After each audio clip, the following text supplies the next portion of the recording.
Welcome to our channel. Today we how to transfer money from Venmo to Regions bank account. Quick fix step by step clearly. Open the Venmo app on your smartphone. Log into your account if prompted. Locate the balance icon at the top of the screen. Tap on the balance icon to access your Venmo balance. Select the option labeled Transfer to Bank. Choose the amount you wish to transfer from your Venmo balance.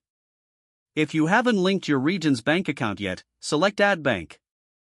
Follow the prompts to enter your Regions bank account information. Once your bank account is successfully linked, return to the Transfer menu.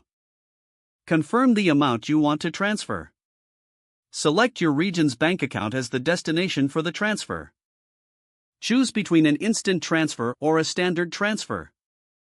If you select instant transfer, be aware of the associated fees. For a standard transfer, it may take 1 to 3 business days to process. Review all transfer details before confirming. Tap Transfer to complete the process. You will receive a confirmation notification once the transfer is initiated. To check the status of your transfer, go back to your Venmo balance screen. If you encounter any issues, consult the help section in the Venmo app for assistance.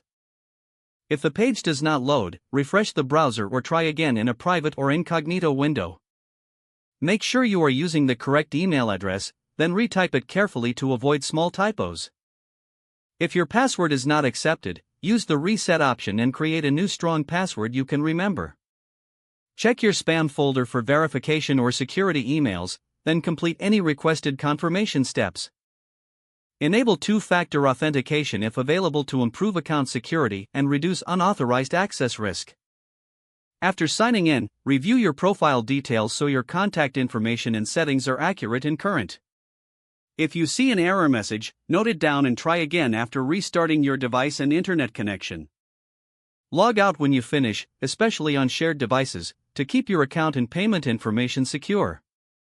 If the page does not load, refresh the browser or try again in a private or incognito window. Make sure you are using the correct email address, then retype it carefully to avoid small typos. If your password is not accepted, use the reset option and create a new strong password you can remember. Don't forget to like this video and subscribe to our channel for more step-by-step tech guides.